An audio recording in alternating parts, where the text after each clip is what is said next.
Hi, I'm Pastor John Rallison, and you are watching or listening to our online Bible study on the book of Revelation. And this is the introductory lesson.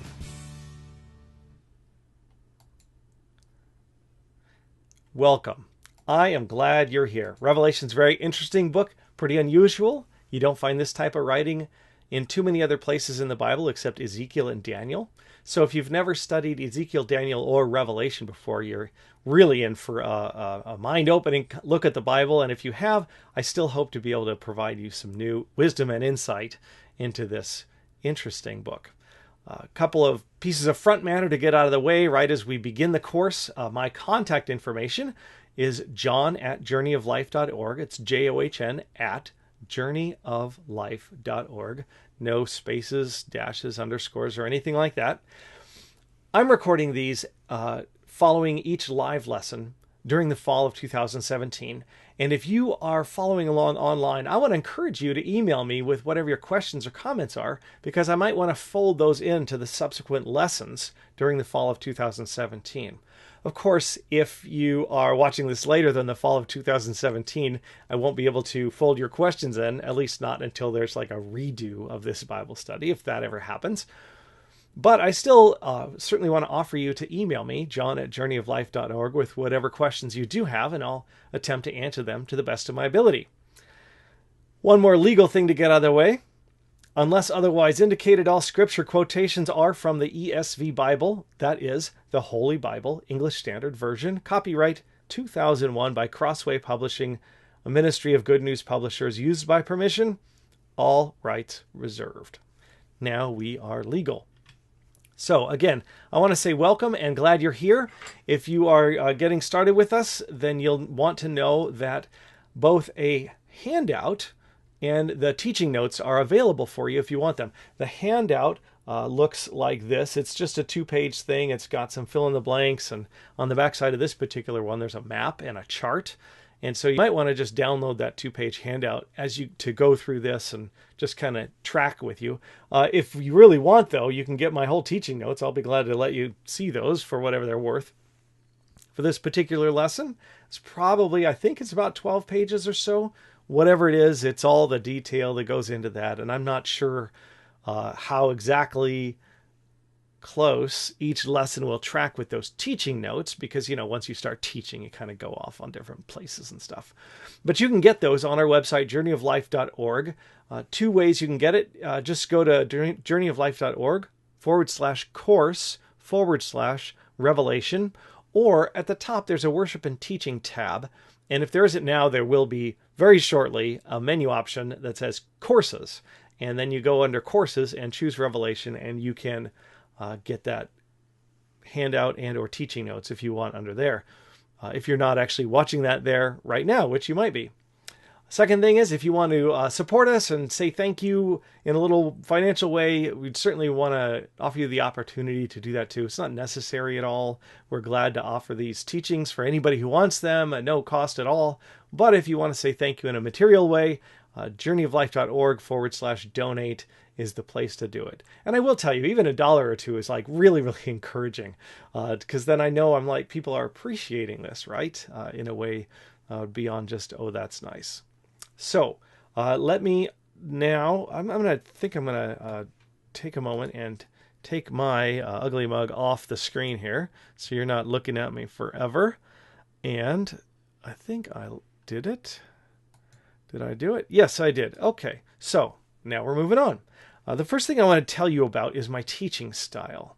My teaching style has to do with respect for all the other people who've studied the Bible for the last 2,000 years.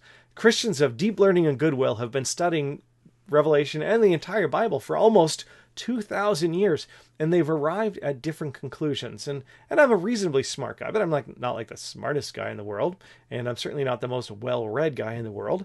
And so I feel sort of duty-bound to honor the efforts of my brothers and sisters in Christ by presenting charitably all the different views, at least the major ones, as much as we can squeeze in, the different major views and ways that people have looked at Revelation. And I do this with any Bible study I teach.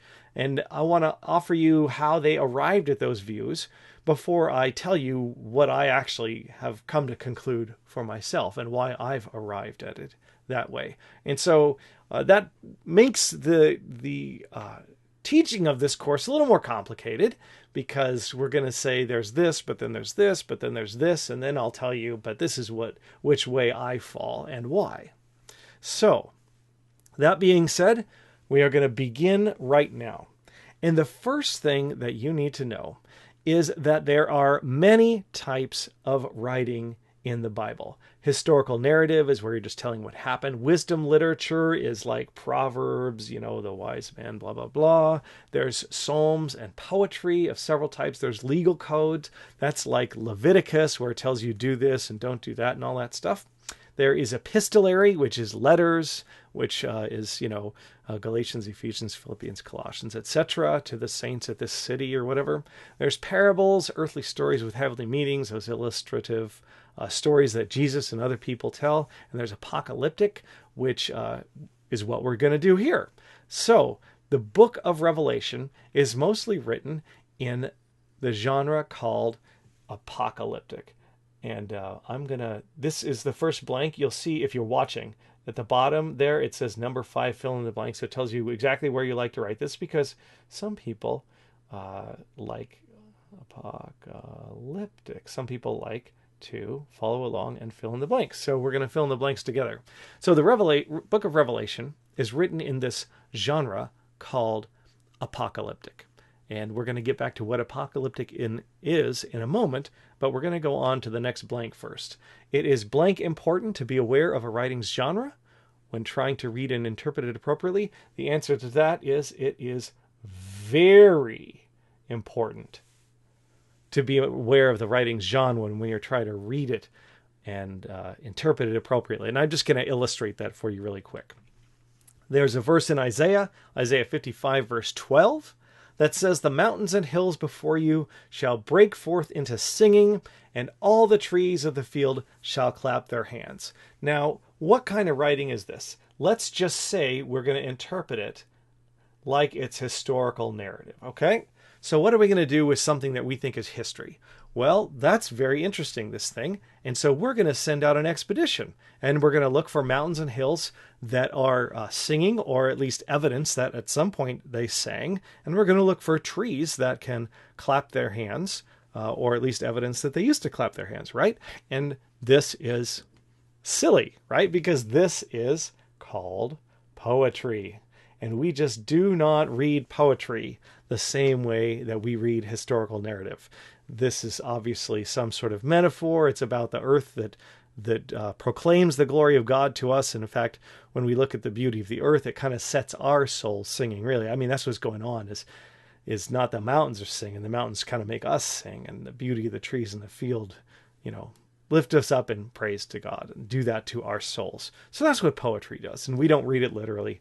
Another quick example, Matthew 4, verse 12 says this: "Now when he," and that he is Jesus, when Jesus heard that John had been arrested, he withdrew into Galilee. Now, if you read this as poetry, right, you'd be looking for metaphor and simile and things like that, and you'd start saying to yourself, what does it mean when he says John had been arrested? Is that like something in his heart just was called to stop doing what he was doing? Is that like when sometimes I'm in the middle of doing something and something just arrests me and I stop? And what does it mean that Jesus withdrew into Galilee? Is Galilee like his happy place? Does that mean he just sat there and he kind of withdrew to himself for a while? Did he just go into a closet or whatever? We don't do that, right? Because this is clearly and simply historical narrative. And so it says, when Jesus heard that John had been arrested, he withdrew into Galilee. That's what happened. And so that's all we have to say about that, right? So it is important to identify the type of literature you are reading. Otherwise, you can get it very, very, very wrong. Now, Revelation is classified as apocalyptic literature. The word apocalypse, however, does not mean end or end times, as many people think. And you've heard this. Now is the apocalypse, or whatever like that, right? And it sounds like it means the end times, but the word apocalypse actually means revelation. Yes, that's right. It means revelation, which of course is the name of the book. And that's the next blank. You can see fill in the blank there. So the word apocalypse actually means revealing or revelation. Now, for you word geeks and linguophiles, I'll give you the background to that. Apocalypse comes from a Greek word, apokalypto. Apo is a prefix that means like from or out of something like that. And kalypto is a verb that means to cover up or hide. So apocalypse is the revealing or drawing or coming out from what was hidden. So that's where the book of Revelation gets its name. And the word apocalypse is used in other places in the New Testament as well, in places that are more clearly not the end times. Ephesians 3 verse 3 says, Paul's writing to the church in Ephesus. He says, how the mystery was made known to me by revelation, as I have written briefly. And so that word revelation there is the word apocalypse. It was known to me by apocalypse, as I have written lately, which wouldn't make any sense at all if apocalypse was end times, but it's not. It's the revealing of something, making known the hidden. Now we get to something, it's a little funny. I might actually have to go in and edit this because it's the description of apocalyptic literature from Wikipedia. As a genre, apocalyptic literature deals with the author's vision of the end times as revealed by an angel or other heavenly messenger. The apocalyptic literature of Judaism and Christianity embraces a considerable period from the centuries following the exile down to the close of the Middle Ages. So here's the thing that I might have to correct, which is what we just saw. This says apocalyptic literature deals with the author's visions. That's okay. Of the end times. What we're going to find out is some people don't think that Revelation deals with necessarily the end times. And apocalyptic literature doesn't have to deal with end times. It can just be revealing whatever is hidden, right? Because that's what it is.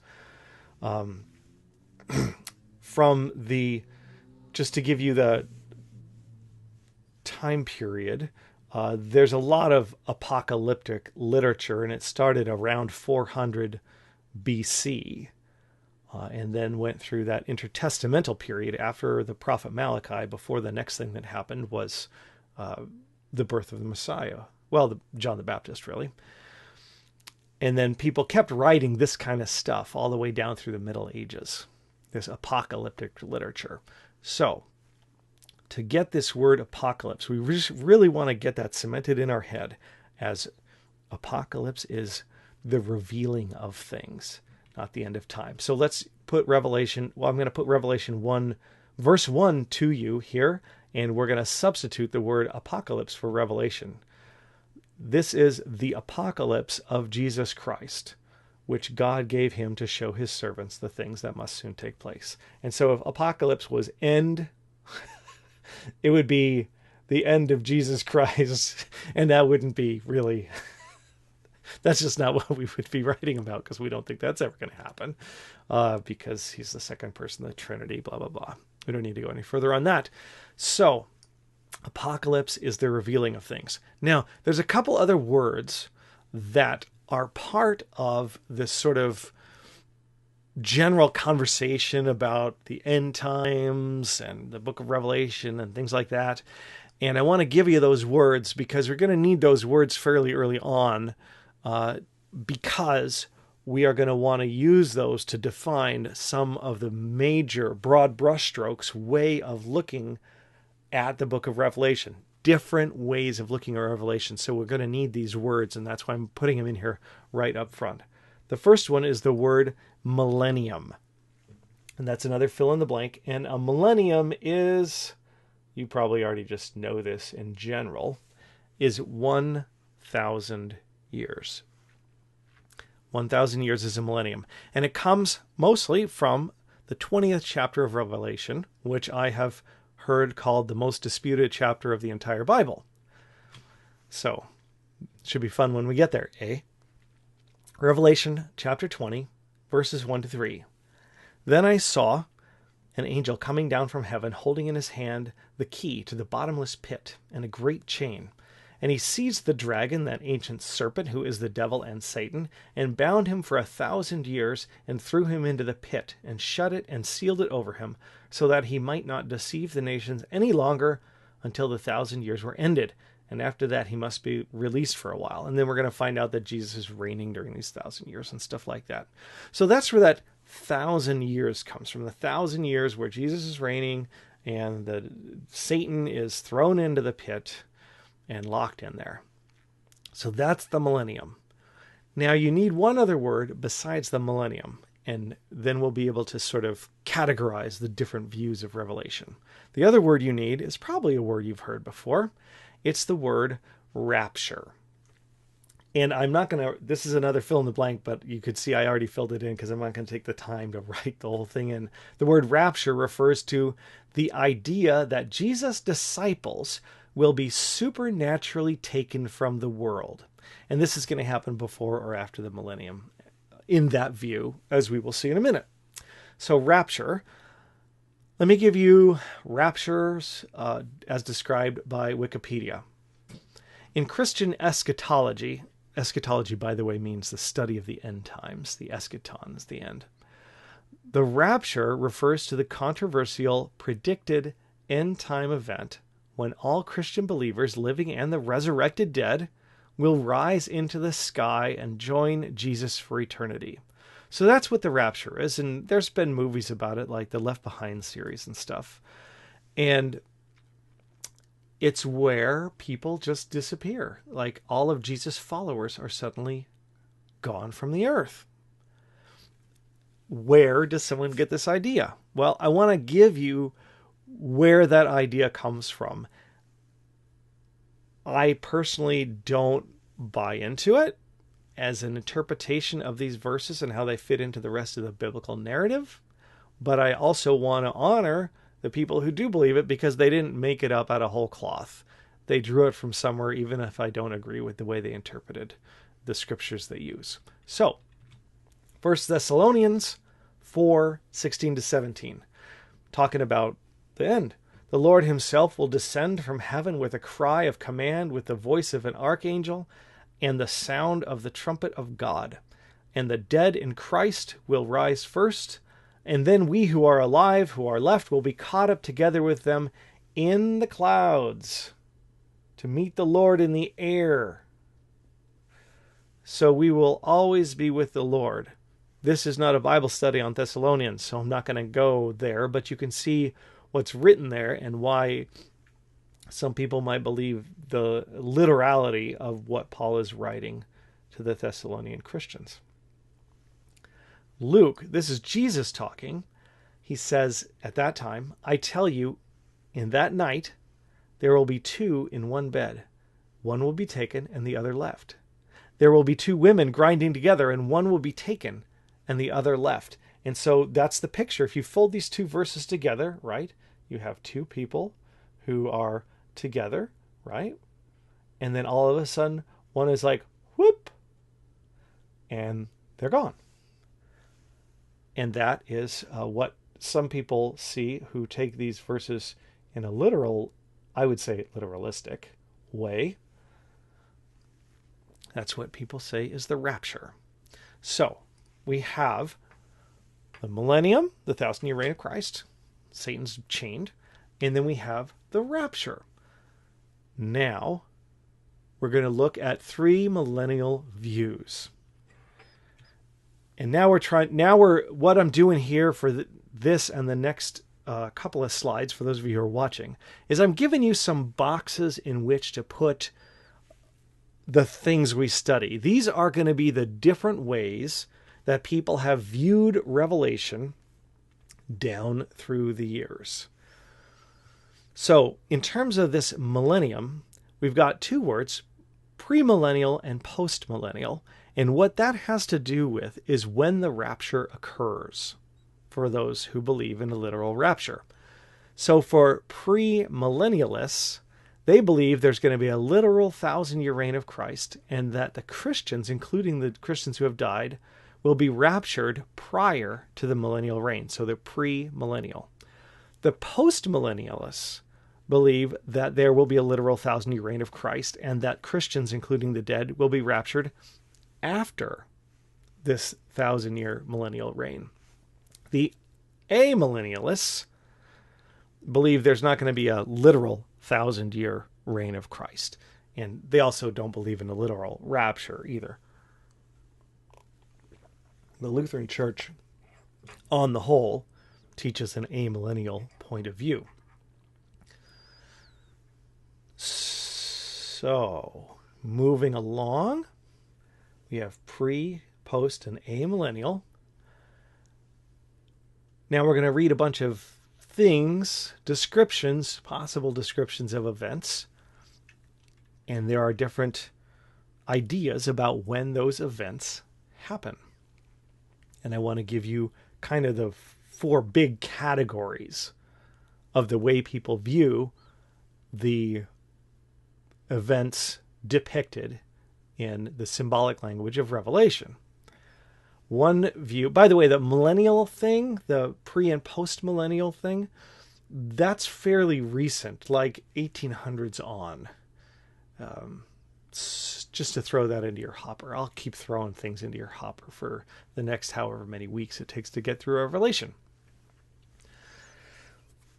When do the events described in Revelation happen? One view is the preterist view, and from their point of view, most or all of the events in the book of Revelation were fulfilled during the time of the Roman Empire. And in fact, some of them would say this is a symbolic book describing things that have already happened. The historicist position is that the prophecies have been fulfilled throughout history, and they're still being fulfilled today. The futurist position is that most of the prophecies after Revelation 3 are still going to be fulfilled. They think Revelation describes events that are still going to happen in the future relative to where we are right now. And then the spiritual position is that, or symbolic or idealist, is that most of the prophecies portray the ongoing cosmic conflict of the spiritual realities, and they may have fulfillment throughout history. So we have pre, post, and amillennialists in terms of the millennium and the rapture, and we have preterist and historicist and futurist and spiritual in terms of when those events that are described are happening. And I need to give you one more set of different ways that people have viewed Revelation, just in order to give you a full introduction here.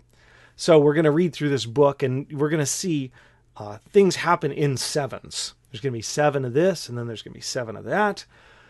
And one of the differences in ways that different people see Revelation is how they see what is written as sequences of 7 playing out.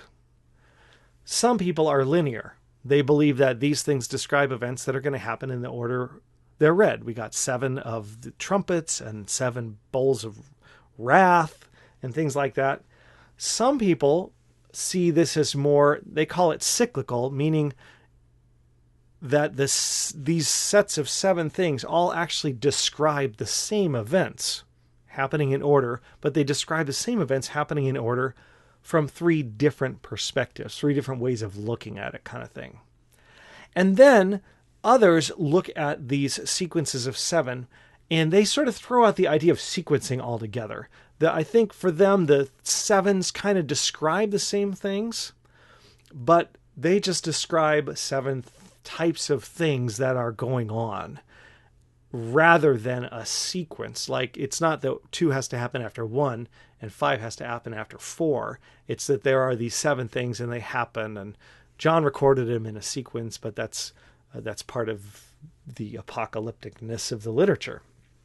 So, just just to review these real quick, we have premillennial, postmillennial, and amillennial, having to do with the literal 1,000-year reign of Christ on earth and the rapture. And then we have, with respect to where in history the events of Revelation occur, preterist, they've already happened. Historicist, they're in the middle of happening right now. Futurist, we're waiting for them to happen. And spiritual, symbolic, that it just describes the condition of the earth until the earth is over. And then we have the three different ways of looking at the sequences of events. Linear, they all just happen in the order they're written. Cyclical, it's the same thing happening in different ways. Ongoing, it's just kind of all stuff that happens. So the next slide is this, and I should not have to give you the answer. The slide asks this: true or false? Everyone agrees on how to interpret Revelation. And of course, the answer is false. That's number 11, in case you didn't see that you're following along on the sheet. So the next question is, who wrote Revelation? Who wrote the book of Revelation? We'll start with tradition. Traditionally, the author of the book of Revelation is thought to be John the Apostle, the same guy who wrote the Gospel of John. However, like everything else, it seems, his authorship is in dispute by some. And I want to just walk you through that for a moment. We don't need to spend too much time on it because we're not studying who wrote it. We're studying the book itself. Why would it not be the Apostle John? That's really the big question.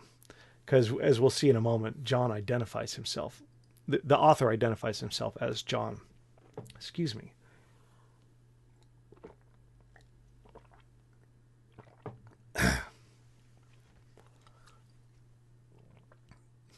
Why would it not be John the Apostle? The answer basically comes down to writing style.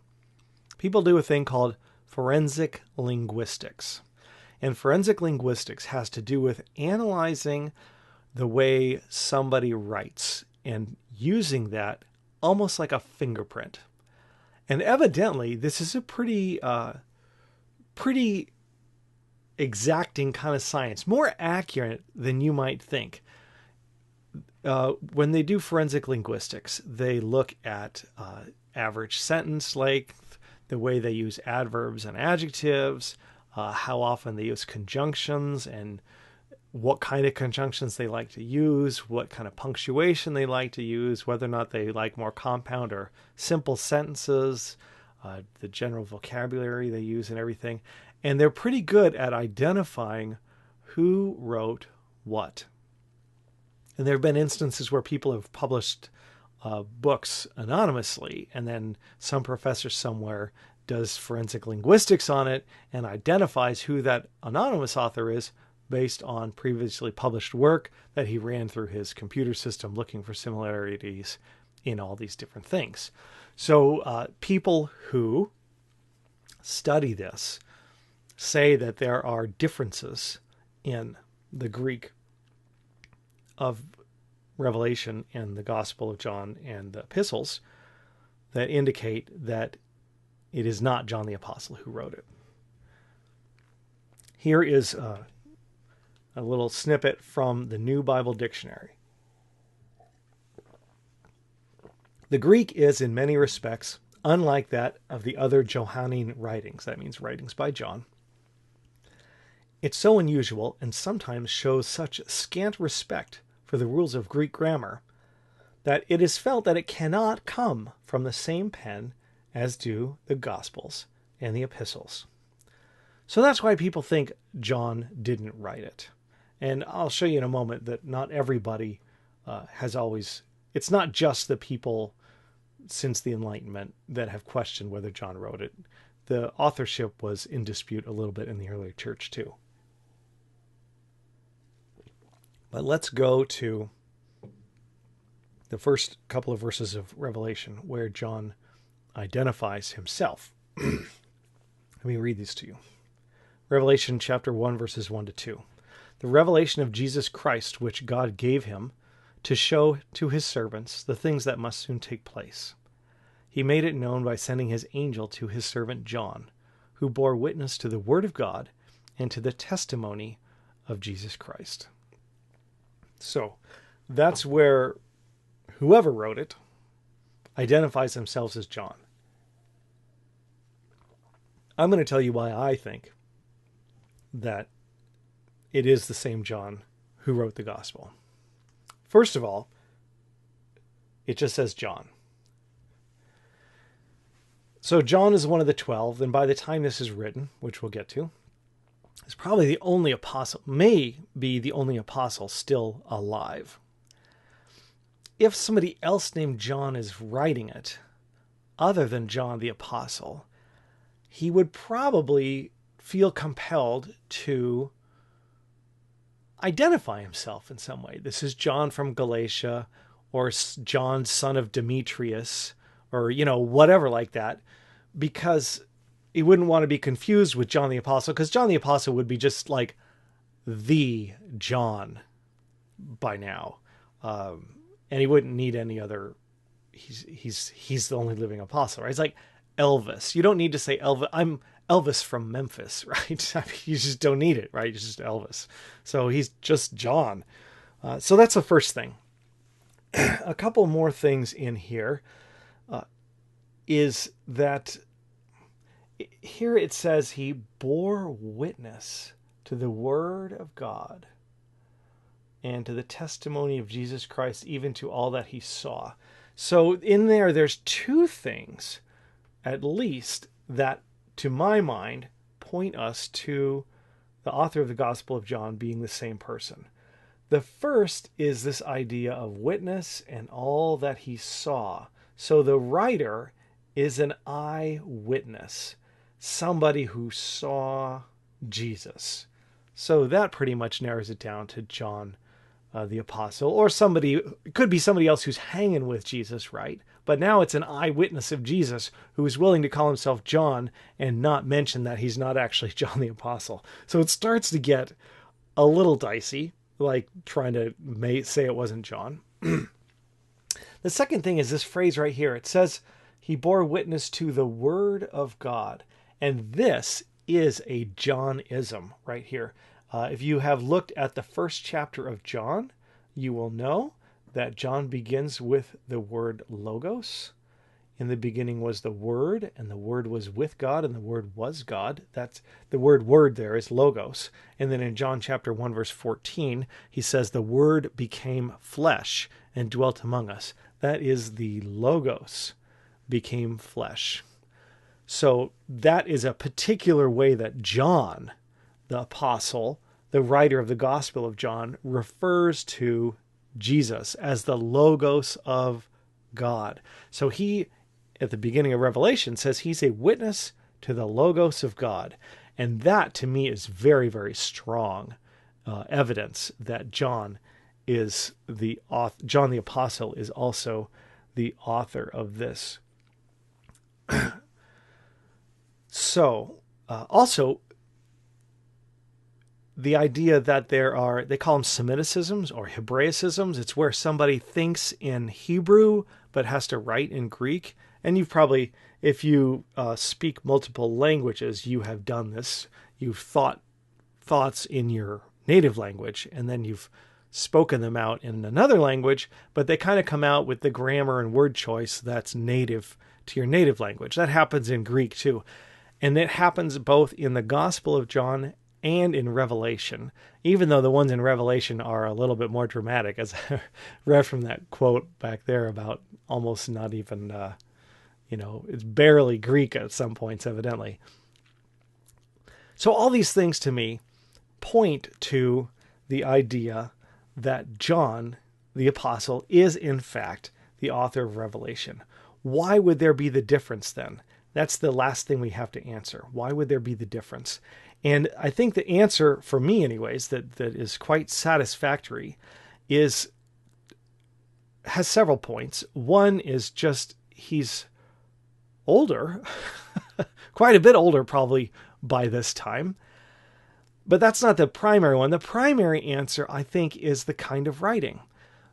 The Gospels and the letters both would have been carefully composed pieces of writing, probably with multiple drafts. The Gospel of John begins, and it's clearly very nuanced and thought out. In the beginning was the Word, and the Word was with God, and the Word was God in the beginning, and through him all things were made, and there was not one thing that was made that wasn't made through him. And so when John is composing that, he's very, very deliberate. This, however, he's recording a vision. Now, I've never had a vision, so I don't know if the memory that goes with a vision is different than a dream, but I know about trying to remember dreams, and they slip away, don't they? And so he's got this vision, and he's writing it down as he sees it. I don't want to go correct the grammar of your class notes any more than you want to go correct the grammar and writing of my class notes. Why? Because we're just taking notes as we see things. And so that alone would account for the difference in sort of the style and level of Greek composition in the different letters. So for me, I absolutely side with the traditionalists who believe that John the Apostle is the same John that wrote the book of Revelation. When was it made part of the New Testament? Some people will disagree with this, but most people will say that Revelation was the last book to be accepted as part of the New Testament canon. So there is a difference. There's a line. It's not really a line, but there's a set of books that no one ever disputed at all. And there's a set of books that some disputed whether or not they should be in the canon and their authorship and their authenticity and all that stuff. The books that nobody disputed are called homolegomena, and the books that were disputed are called anti-legomena. They have been spoken against, worded against. And the anti-legomena are Hebrews, James, 2 Peter, 2 John, that's a typo, that should say 3 John there, and Jude and Revelation. So those were all books that ultimately made it into the canon, but were not universally accepted in the beginning. And Revelation is part of those books. Now, all these books were well respected throughout the church, but there was some people who spoke against them enough that they ended up bouncing around for a while before they were finally included. Although there are some very early lists of books that include the 27 that we now have in the New Testament that are lists by church leaders of the books that should be considered primary, that are the exact lists that we have now. And if my memory serves me, that's like from 150 AD or something, quite early. So, Revelation and its canonicity. While always considered part of the canon by many important church leaders. Remember, it's not that it was not, it's just that some people disputed it. Historical record that we have from a guy named Eusebius indicates that there were still church leaders who disputed whether or not Revelation should be in the canon by still disputing it in 330 AD. But beyond 400 AD, there is virtually no dispute of any significance about whether or not Revelation should be in the canon. Of course, that's after Constantine, which is a whole nother discussion. So Revelation was written on the island of Patmos. And what happened was that John evidently had gotten in trouble for talking about Jesus. And finally, he was given the privilege of being exiled as opposed to executed. So where is Patmos? I put a map up here for those of you who are watching. And I had a little quandary because if I put this map up here zoomed into where that white box is, the white box shows Patmos and the 7 churches that are talked about in Revelation. If I zoomed into that, you would not have any like wider context to see where Patmos really is on the earth, right? So I'm put in a wider context. Patmos is a little island right off the coast of Asia Minor there, which is modern day Turkey. So if you're looking at the map, you can see Italy is over here, the boot kicking the rock, and Egypt's down here. Lots of people know where Egypt is. And then Israel is right here. You should know where Israel is. If you don't, I'm going to tell you exactly how to find it. It's a little circle and a line followed by a big oblong circle. That is the Sea of Galilee. That's the Jordan River. That's the Dead Sea. And then Jerusalem is to the west, right off the top of the Dead Sea. So that shows you where Patmos is kind of in the world. And then these 7 churches, that's to the, we'll see those in Revelation. Then one of the questions we'll have to ask is he actually writing specifically to those, the people, the literal people in those 7 churches, or are those 7 kinds of churches where 7 kinds of things are going on? And he's writing in that way more symbolically for us to look at those and say which one of those is us. When was Revelation written? And we're just about at the end here. Thank you for staying with me. Revelation was probably written, the standard dating is between 90 and 96. It would be the last New Testament book written, and it was probably written during the reign of Emperor Domitian. There are some people, based on like textual evidence and stuff like that, who believe that Revelation was written during the reign of Nero, which was much earlier. Nero was 54 to 68 AD again. So we're not going to go. If that's something that you want to study, just Google it and you'll get a huge list and lots of arguments about where that was. I threw in a list of the Roman emperors for you so you can see here is Domitian right there, and here is Nero right there, and just so you can see that they were living in tumultuous times, there are 4 emperors in 1 year. AD 69. You think we live in tumultuous times? How about that, huh? We have made it to the end of the introduction, and I would like to thank you for being with me today. I want to invite you to stay with us for the rest of this course because we've only just begun. I hope today was interesting, and it's only going to get more interesting as we actually get into the text. You can visit us at journeyoflife.org, and there, of course, we have our church information, and from there you can get to our YouTube channel, which has playlists for our worship services recorded in entirety every Sunday. You can watch that if you can't get to church or whatever. The sermons are uploaded on a separate playlist on our YouTube channel. So if you just want to catch the sermon, that's fine. We also, of course, do it as a podcast, and you can get to that through Stitcher or iTunes or wherever you get your podcasts. And then we have a blog as well. If you want to financially support us or just financially say thanks for this lesson, you can go to journeyoflife.org/donate. And you can always email me at john@journeyoflife.org.